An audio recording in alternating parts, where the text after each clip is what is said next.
Say it's a lie. Say you are not the father of my child. Heavily pregnant, Chioma cried, her voice breaking as she clutched her swollen belly. The man she spoke to was tall but weathered, wearing a faded traditional kaftan that had seen better days. His beard was unkempt, and an old leather satchel hung from his shoulder like a burden he couldn't put down. He didn't flinch. He didn't bow his head. He only gave a small, knowing smile. "My name is Emeka," he said, calmly, "and you already know the truth." The cameras outside the gate of her Ikoyi mansion caught every moment. A news drone hummed overhead, while security guards shifted nervously, unsure whether to intervene. Chioma's breath hitched as her lips trembled. She took one shaky step backward. Then she whispered words that would spread across Lagos social media within hours. "He can't be the father of my baby." Before this day, people said Chioma Okafor could move mountains if she wanted to. After her parents died in a plane crash and her ex-husband fled with their joint assets, she had promised herself she would rise again, and she did. At 34, she had become the CEO of Okafor Petroleum, one of Nigeria's leading oil and gas companies. Her convoy of black Range Rovers moved through Lagos traffic like royalty. Her Louboutin heels clicked against marble floors with authority. Her eyes were sharp as diamond, and she trusted no man with her heart. She believed love was weakness and control was survival. So when Emeka first came to her gate 6 months earlier, thin, dusty, his hands folded in humble plea, she felt nothing but irritation. He wasn't one of her board members or potential business partners. He was simply a problem to be removed. "Please, madam," Emeka had said softly, standing just inside her Banana Island compound after a sympathetic gateman allowed him entry. "Just a plate of food or any small job. I used to be a petroleum engineer with Shell. I lost everything when I was falsely accused of embezzling funds. I went to prison for 3 years. When I was released, my wife had divorced me and taken our children to Canada. The house was sold. I have nothing left. I'm begging for a chance. Security guard, driver, cleaner, anything." Chioma had listened while sipping her imported Evian water, standing beside her silver Bentley, tall and untouchable like a glacier that never melts. She studied his face as if reading a pathetic story she found beneath her dignity. When he finished speaking, she tipped her water bottle and poured the remaining liquid over his head. The cold water ran down his face and soaked his already worn kaftan. He closed his eyes but didn't move away, didn't raise his hands to shield himself. "Get out of my compound," she said with ice in her voice. "Don't ever come back." Her head of security, Chief Uche, snapped his fingers. 2 guards stepped forward immediately. Emeka slowly wiped his face with the back of his hand. He raised his head and looked directly into her eyes. "I thought you were human," he said, his voice low but steady. "But maybe you're just another stone-hearted person who forgets where they came from. Remember this moment well. The world is round. Humiliation has a way of returning to sender." Chioma's eyes flashed with anger. "Chief Uche, throw him out. Now!" The gate slammed shut. The day moved on. Chioma never looked back, but unfortunately for her, the world was watching. 2 weeks later, the first blow came, one Amanda hadn't expected. An 8 billion Nigerian Naira's joint venture contract with the Korean National Oil Corporation fell apart at the last minute.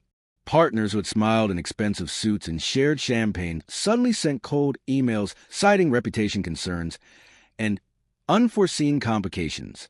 Her company lost a deal that would have secured their position as Nigeria's 3rd largest petroleum distributor. That evening, Chioma dismissed her driver and took her own keys. She put on dark sunglasses to hide her red-rimmed eyes and drove to Victoria Island alone. She stopped at Quillox, an upscale nightclub with pulsing Afrobeats music and Lagos elite crowd. She rarely drank. She rarely socialized outside business functions. But failure was a heavy burden that pushed people into places they wouldn't normally choose. She sat at a VIP table, still in her expensive Ankara executive dress, her diamond jewelry catching the strobe lights like stars no one else could afford. She drank far more than she ever had in her life. Bottles of Dom Perignon, shots of Hennessy, anything to numb the sting of professional humiliation. When she finally stood to leave around 2 a.m., The room spun violently. The parking lot tilted at impossible angles. Her car keys slipped from her trembling hands. A figure emerged from the shadows near the club's entrance.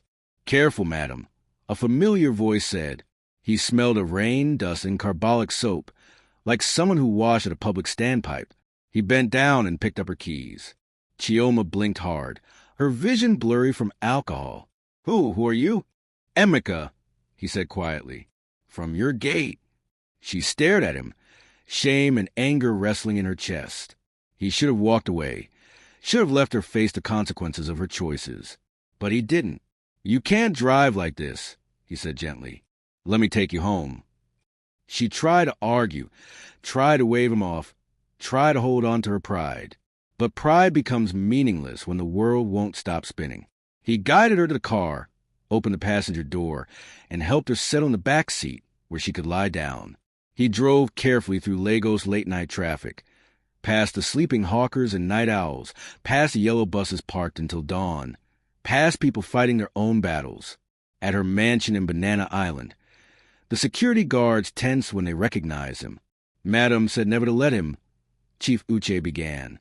"Leave him," Chioma mumbled from the back seat, without lifting her head.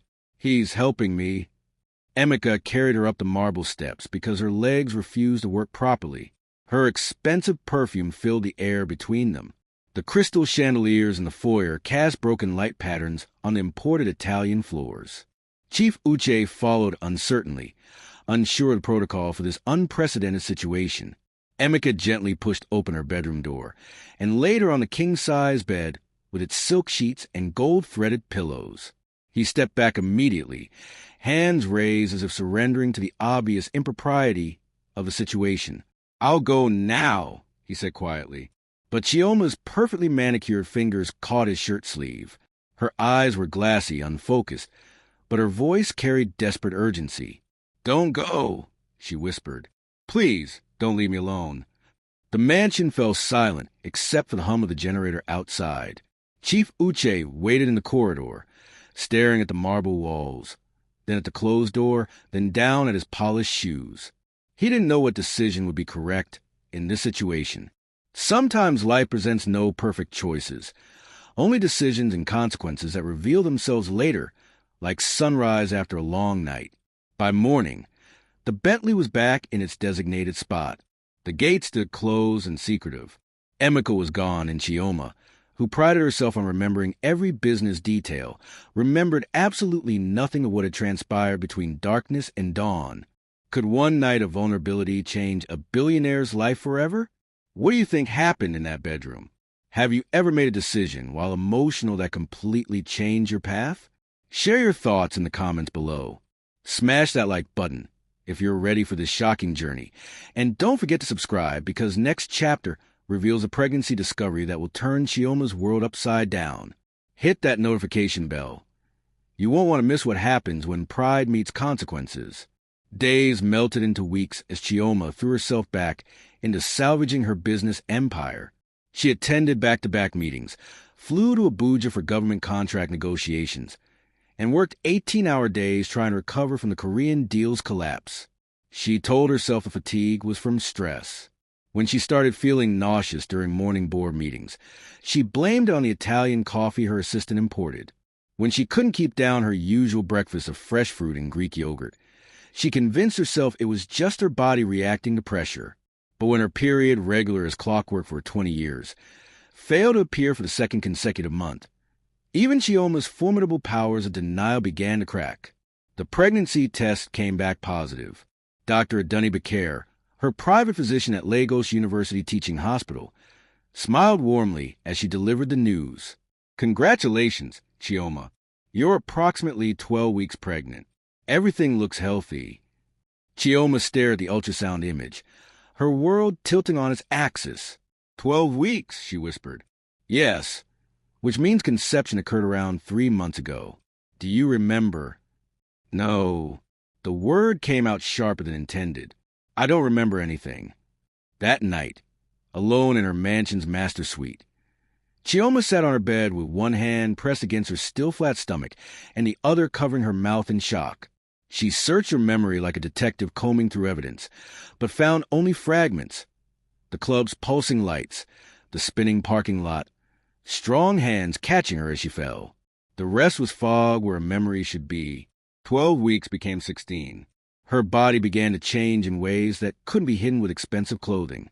Her waist thickened despite her personal trainer's best efforts. Her usually sharp focus in meetings was clouded by waves of nausea that struck without warning. The media began to notice. Lagos society bloggers started posting subtle comments about Nigeria's petroleum queen looking radiant lately. Paparazzi telephoto lenses captured her leaving doctor's appointments. Stock prices for Okafor Petroleum fluctuated as investors whispered about their CEO's condition.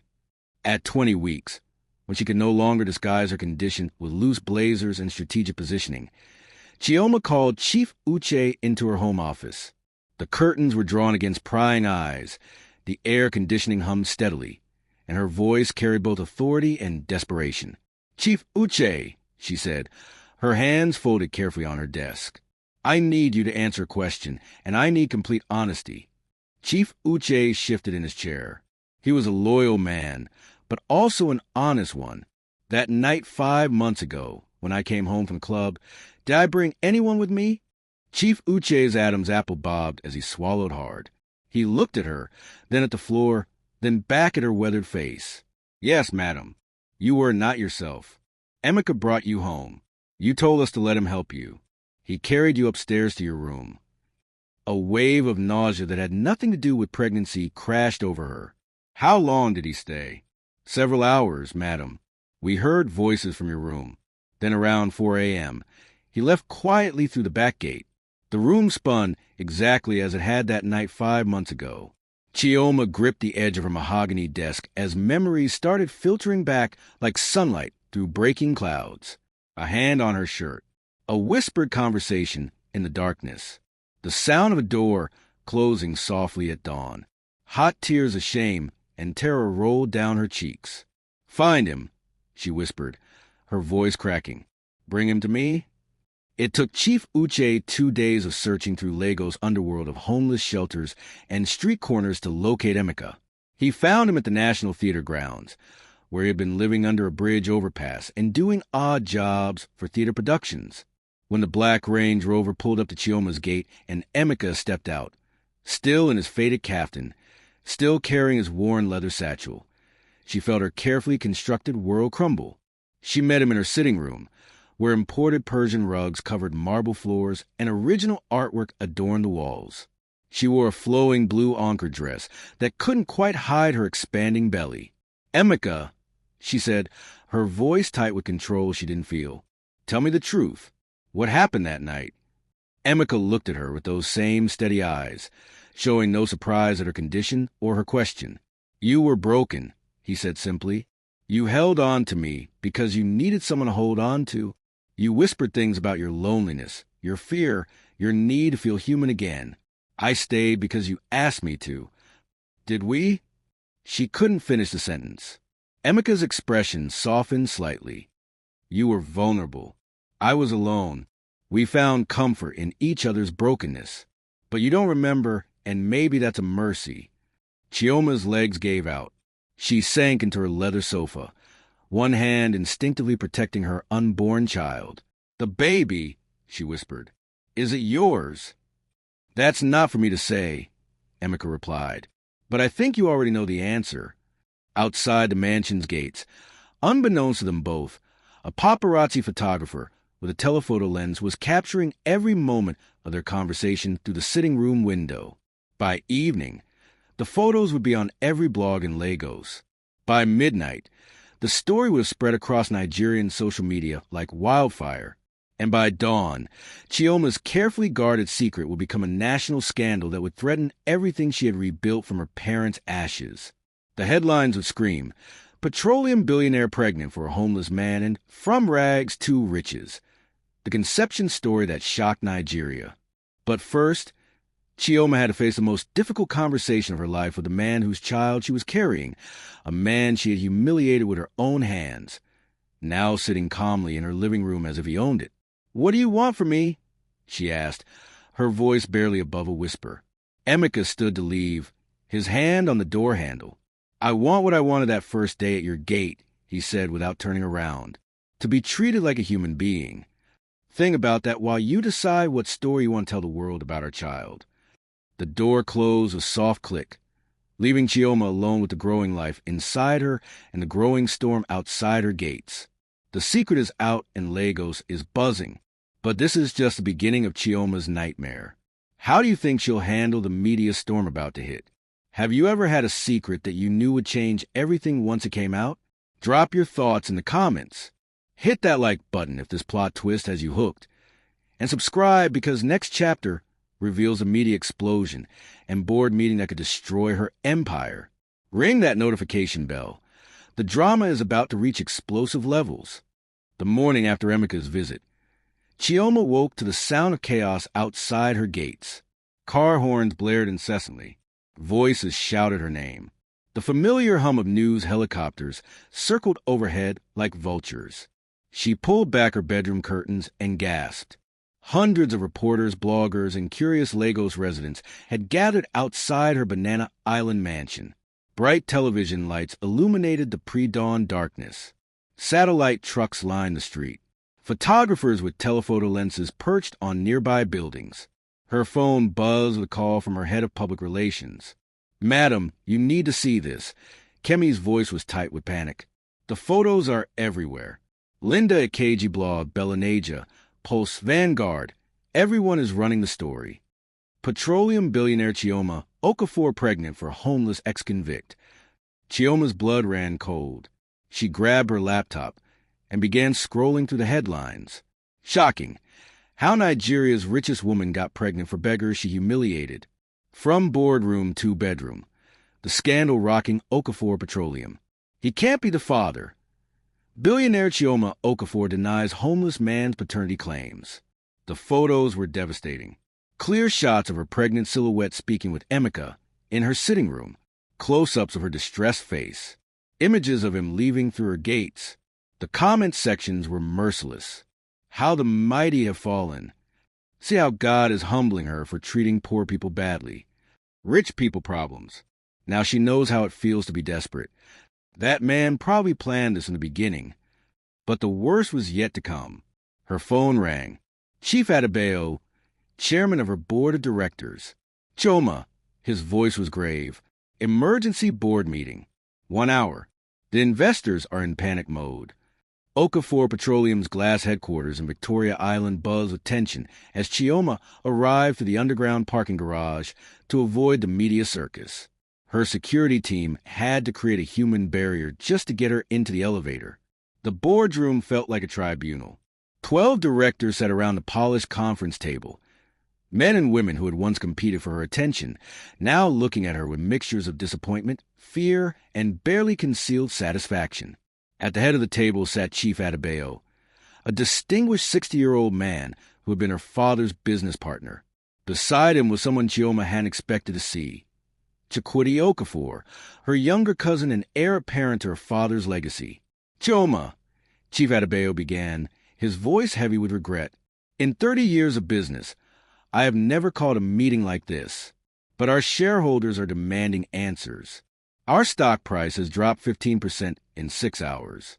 Partners are threatening to withdraw from deals worth billions. The Korean contract we lost last month," added Mrs. Namani, the marketing director. "They've now publicly stated they pulled out due to concerns about leadership stability and judgment." Chioma straightened in her chair, one hand instinctively protecting her belly. "My personal life has nothing to do with my ability to run this company." Chikwudi leaned forward, his eyes glinting with ambition. "Doesn't it, cousin? You're carrying the child of a convicted criminal, a homeless man. The media is calling it the greatest fall from grace in Nigerian business history. He was falsely accused." According to him, Chikwudi interrupted, "But the perception is already formed. We're a petroleum company dealing with international partners who value stability, reputation, tradition. How do we explain this to our partners in Saudi Arabia, in Norway, in Houston?" Chief Adebayo pulled out a folder thick with documents. "Choma, I've received letters from 7 major investors demanding your resignation. The Nigerian Stock Exchange is considering suspending our trading. Our insurance company is reviewing our policies. The board has no choice, Mrs. Namani added. We have to consider a vote of no confidence. The words hit Chioma like physical blows. Everything she had built since her parents' death, every contract fought for, every deal closed, every board meeting conquered, all threatened by one night she couldn't even remember. You want to destroy everything my father built because of gossip and scandal? She asked, her voice steady despite the storm raging inside. We want to say what your father built, Chikwudi replied smoothly. And unfortunately, that means saving from you. The meeting was interrupted by a commotion outside. Chief Uche burst through the boardroom doors, his face tight with urgency. Madam, forgive me, but there's a situation downstairs. The homeless man, Emeka, he's outside the building with lawyers. They're demanding a DNA test and claiming paternity rights. The boardroom erupted in shocked murmurs. Chioma felt the blood drain from her face. Lawyers, she whispered. Yes, madam. And the media's going crazy. He's giving interviews, talking about taking responsibility for his child. Through the floor-to-ceiling windows, they could see the crowd below growing larger. Television crews multiplied like bacteria. Social media was exploding with live streams and real-time commentary. Chief Adebayo stood slowly. Chioma, I'm sorry, but effective immediately, the board is voting to suspend you pending resolution of this situation.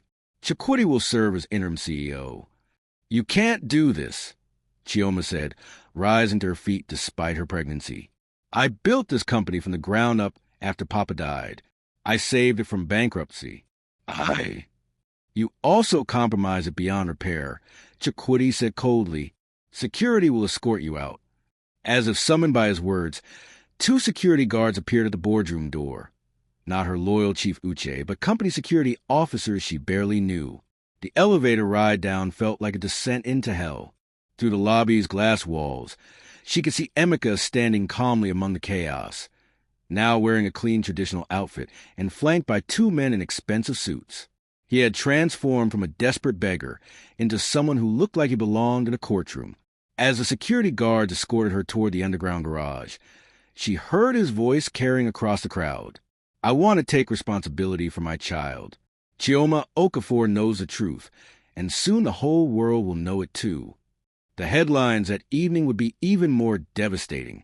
Billionaire CEO suspended as homeless baby daddy demands paternity test. Board revolt. Chioma Okafor loses control of family empire. I want my child. Emeka's lawyers demand DNA evidence. That night, alone in her mansion with protesters still gathered outside her gates, Chioma sat in her darkened bedroom and realized that her worst nightmare was just beginning. Tomorrow, she would have to face the most public humiliation of her life, a court-ordered DNA test that would either confirm or deny what she already knew in her heart to be true. And regardless of the results, she had lost everything she had spent her adult life building. From CEO to scandal victim in 24 hours. Chioma's empire is crumbling faster than she can stop it. But wait until you see what Emeka has planned next. Do you think he's playing a deeper game or genuinely trying to claim his child? What would you do if your private life destroyed your professional life overnight? Share your thoughts below. Smash that like button if this boardroom betrayal shocked you. And subscribe because next chapter reveals the explosive DNA test results and Emeka's true intentions. Hit that notification bell. The courthouse drama will leave you speechless. The Lagos High Court had never seen a media circus quite like this. By 7 a.m., news vans lined Tafawa Balewa Square. International news stations CNN, BBC, Al Jazeera had sent correspondents to cover what Nigerian media was calling the trial of the century. Inside her black Mercedes, her Range Rover convoy had been repossessed by the board. Chioma sat rigidly in a conservative navy blue Ankara dress with a matching head wrap. At 7 months pregnant, she could no longer hide her condition. Her face was bare of her usual bold makeup, making her look younger but more vulnerable. Madam, Chief Uche said from the driver's seat, we can still turn around. You don't have to do this publicly. Chioma shook her head. If I run now, I'll be running forever. The courthouse steps were a battlefield of flashing cameras and shouting reporters. Chioma, is Emeka the father? Will you accept the results? What about your company? Inside the courtroom, the atmosphere was electric with tension. The gallery was packed with journalists, society watchers, and curious Lagosians who had managed to secure seats to witness history. At the defendant's table sat Emeka, and Chioma barely recognized him.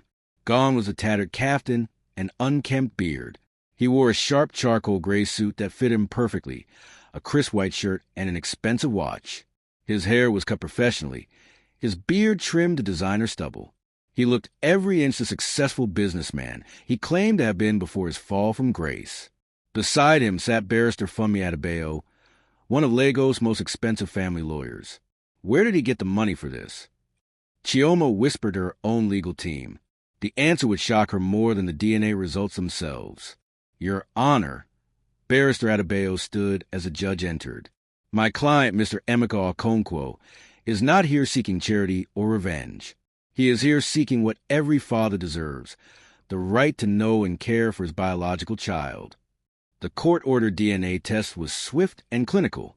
Blood samples were taken from both Chioma and Emeka under the watchful eyes of court officials and media representatives. The baby's DNA had already been obtained through amniocentesis. During the 2-hour wait for results, Chioma learned the shocking truth about Emeka's transformation. Madam Chioma, Barrister Adebayo approached during recess. My client asked me to explain something to you privately. They moved to a consultation room where Emeka waited, looking completely different from the broken man who had begged at her gate. The petroleum engineering degree was real, he began. The shell job was real. When I was falsely accused of embezzlement, I lost everything, my house, my family, my savings. But I never lost my skills or my connections. Chioma stared at him, feeling pieces of a puzzle clicking into place. 3 weeks ago, when your scandal broke, several of my former colleagues reached out. They remembered my reputation before the false accusations. They offered me a position with Petromax International, a consulting contract worth $200,000. Chioma's mouth fell open. Petromax was one of Okafor Petroleum's biggest competitors. You planned this, she whispered. I survived this, Emeka corrected. When you humiliated me at your gate, you assumed I was just another Lagos beggar. You never asked about my background, my education, my experience. You saw poverty and assumed worthlessness. But that night at the club, that night, you were broken just like I was. You needed someone who understood loss, humiliation, starting over. I didn't take advantage of you, Chioma. We found each other in our lowest moments. The court clerk's voice interrupted their conversation. The DNA results are ready. Back in the courtroom, the judge held the sealed envelope that would determine Chioma's future. The gallery fell completely silent. No coughing, no whispers, no shuffling feet. The DNA test results confirmed with 99.97% certainty. The judge paused, looking directly at Chioma. That Mr. Emeka Okonkwo is the biological father of the child carried by Miss Chioma Okafor. The courtroom exploded. Journalists rushed out to file stories. Photographers captured Chioma's shocked expression and Emeka's calm nod of acknowledgement. The crowd outside erupted in cheers and gasps. But the biggest shock was yet to come. Emeka stood and addressed the packed courtroom. Your Honor, now that paternity is established, I have a request. I want to provide financially for my child and for Chioma during this pregnancy. I want to restore her position at Okafor Petroleum, and I want to propose a merger between her company and Petromax International. The gallery erupted in new waves of shock and confusion. Furthermore, Emeka continued, pulling out a small velvet box, I want to ask Chioma Okafor to marry me, not because of scandal or obligation, but because that night 6 months ago, we discovered something neither of us expected, that two broken people can heal each other. Chioma felt her knees buckle. Chief Uche steadied her from behind as cameras flashed like lightning strikes. The man she had humiliated, the homeless beggar she had poured water on, the father of her child she had tried to deny, was now proposing marriage in front of the entire nation. I don't understand, she whispered. Emeka stepped closer, still holding the ring box. You showed me your worst self, and I showed you mine. But that night in your bedroom, we also showed each other our most vulnerable selves. We both know what really happened between us. Chioma, it wasn't just desperation or loneliness. He dropped to one knee right there in the courtroom, causing the media to go into absolute frenzy. Chioma Okafor, will you marry me? Will you let us build something beautiful from the ashes of our separate humiliations? The question hung in the air like suspended judgment. Every eye in Nigeria seemed to be watching through television screens and live streams. Chioma looked at the man kneeling before her, no longer the broken beggar or the mysterious businessman, but simply Emeka, the father of her child, offering her a chance at redemption they could both share. Her answer would either complete her humiliation or begin her resurrection. Outside the courthouse, the crowd held its collective breath as they waited for the billionaire's response to the homeless man's proposal. A courtroom proposal that shook the nation. But will Chioma say yes to the man she once humiliated? Can love really bloom from such painful beginnings? What would you do if someone you wronged came back to save you? Drop your predictions in the comments. Smash that like button if this courtroom drama has you on the edge of your seat. And subscribe for the final chapter where we discover if this unlikely couple can build an empire together. Hit that notification bell. The wedding or rejection that follows will make headlines around the world. The entire courtroom held its breath as Chioma stared at Emeka kneeling before her, the ring box open in his hands. Cameras clicked rapidly, capturing every micro-expression on her face for the world to analyze. For a moment that felt like eternity, she saw herself clearly, the proud billionaire who had built walls so high around her heart that she'd forgotten how to be human. She saw the night 6 months ago not as a mistake or scandal, but as the first time in years she had allowed herself to be vulnerable with another person. Tears began to flow down her cheeks as she whispered, "Yes." The courtroom erupted in cheers and applause. Even the stern judge smiled as Emeka slipped the diamond ring onto her finger. The photographers went wild, capturing the moment that would grace front pages around the world. From humiliation to love. The proposal that shocked Nigeria. But the real work was just beginning. Over the following weeks, Emeka proved that his transformation was more than superficial. Using his connections in the international petroleum industry, he brokered meetings between Okafor Petroleum and major investors who had previously withdrawn their support. Chioma built this company from nothing after her parents died, he told a conference room full of skeptical board members. One scandal doesn't erase a decade of brilliant leadership. If you give her a second chance, I guarantee you'll see returns that exceed your wildest projections. His presentation was flawless. Charts showing market opportunities, projections for African petroleum expansion, strategies for competing with international oil giants. The man who had begged for scraps at Chioma's gate was now commanding a boardroom with the same authority she once wielded. Chief Adebayo, who had led the vote to suspend her, was the first to speak after Emeka's presentation. "Mr. Okonkwo, your business proposal is impressive, but can you guarantee that this personal situation won't continue to damage our reputation?" Emeka smiled, not the small, sharp smile he'd worn during their conflicts, but something warmer and more confident. "Chief, I can guarantee that Chioma and I together will build something stronger than either of us could create alone. We both lost everything and fought our way back. That kind of resilience doesn't disappear because of media headlines." Within a month, the board voted to reinstate Chioma as CEO.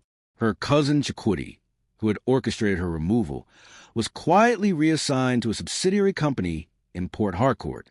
The wedding preparations became a national obsession. Every detail was scrutinized by the media. The venue, National Cathedral in Abuja.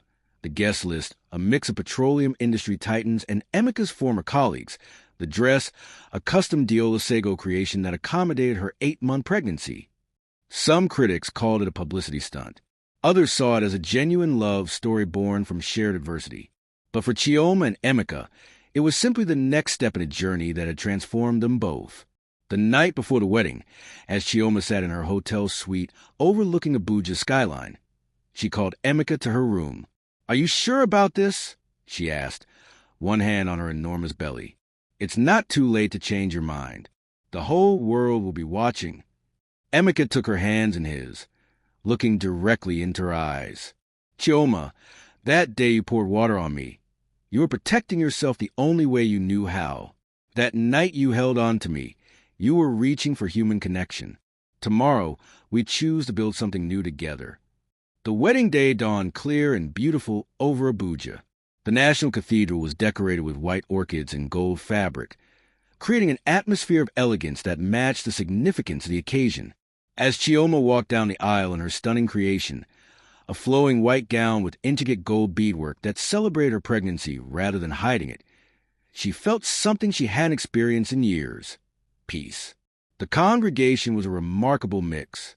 Government ministers sat beside petroleum industry executives. Emeka's former homeless shelter friends occupied pews near international business partners.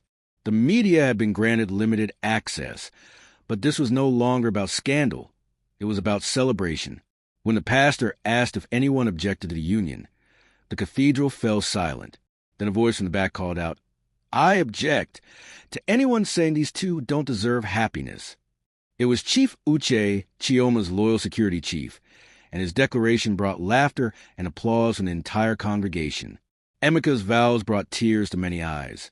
"Chioma, you saw me at my lowest point and showed me exactly who you were. I saw you at your most vulnerable and discovered who you could become. Today, we promise to build an empire not of money or power, but of love, respect, and shared purpose." Chioma's response was equally moving. "Emeka, I humiliated you when you needed help, but you still helped me when I needed it most.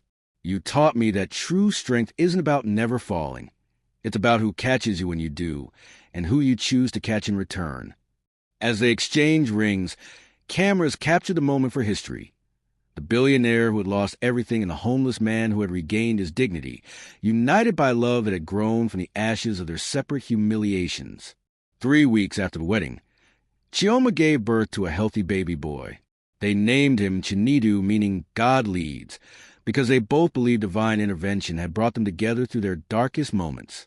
The years that followed proved their critics wrong. Under their joint leadership, Okafor Petroleum not only recovered but thrived. Emeka's international connections opened new markets across West Africa. Chioma's business acumen ensured profitable expansion. Together, they built the largest indigenous petroleum company in Nigeria. More importantly, they established the Okafor Okonkwo Foundation, providing business loans and mentorship to homeless individuals with professional skills. Their first success story was a former banker who had been living under Carter Bridge. They helped him establish a microfinance company that now serves thousands of Lagos residents. 5 years later, when Chinedu started primary school, a reporter asked Chioma if she regretted the scandal that had nearly destroyed her career. "I regret my pride," she answered thoughtfully. "I regret thinking that success meant never needing anyone else. But I don't regret the journey that taught me the difference between being wealthy and being rich." "What's the difference?" the reporter asked. Chioma looked at Emeka, who was reading to their son in the garden of their rebuilt empire. "Wealth is what you accumulate. Richness is what you share. I thought I was rich when I had billions in the bank. Now I know I'm rich because I have someone who saw my worst self and chose to love me anyway." The story of Chioma and Emeka became legend in Nigeria, a reminder that sometimes the greatest love stories begin with the greatest humiliations, and that two broken people can indeed build something whole. Their son Chinedu grew up hearing the story of how his parents met, fell apart, and found each other again. When he was old enough to understand, he asked his mother, "Mama, why did you pour water on Papa?" Chioma smiled, watching Emeka in his study where he was reviewing proposals for their foundation's latest project. "Because sometimes, my son, we have to lose everything we think we want to find everything we actually need." Years later, when business schools taught case studies about the Okafor-Okonkwo merger, they focused on the financial success and strategic brilliance of combining two petroleum industry powerhouses. But those who knew the real story understood that the most important merger had nothing to do with business. It was a joining of two hearts that had learned humility, forgiveness, and the transformative power of love that refuses to give up. And in their Lagos mansion, where portraits of their family hung beside awards for business excellence and humanitarian service, a small framed photo sat on Chioma's desk. The courthouse steps where Emeka had proposed, reminding her daily that the most valuable investments are the ones made in people, not portfolios. What an incredible journey from humiliation to love, from scandal to success. This story proves that our lowest moments can become the foundation for our greatest victories. Which part touched your heart most? The water-pouring incident, the vulnerable night that changed everything, the courtroom proposal, or the final family happiness? Have you ever experienced a situation where someone's worst treatment of you led to unexpected blessings? Or maybe you've had to humble yourself to someone you once looked down upon. Share your story in the comments below. Your experience could inspire someone else facing their own humbling moment. If this incredible love story reminded you that everyone deserves second chances and that true love can grow from the most unlikely circumstances, smash that like button. Your support helps us share more powerful stories about redemption, forgiveness, and the surprising ways life brings people together. Don't forget to subscribe and hit that notification bell so you never miss our life-changing stories that prove no matter how far you fall, there's always a chance to rise again, especially when you have someone willing to rise with you. Share this story with someone who needs to believe in second chances, unlikely love stories, or the power of humility to transform lives. Sometimes the person you help today might be the person who saves you tomorrow. What story should we tell next? Drop your suggestions in the comments. Should we explore more tales of unexpected romance, business comebacks, or the power of forgiveness to heal broken relationships? Remember, we all have moments when pride blinds us to opportunities for connection. Keep your heart open to the unexpected ways love might enter your life. Sometimes it comes disguised as the very challenge you think you want to avoid. Until next time, this is your reminder that every act of kindness matters, every act of cruelty has consequences, and every broken heart has a potential to love even more deeply than before. God bless, and see you in the next incredible story.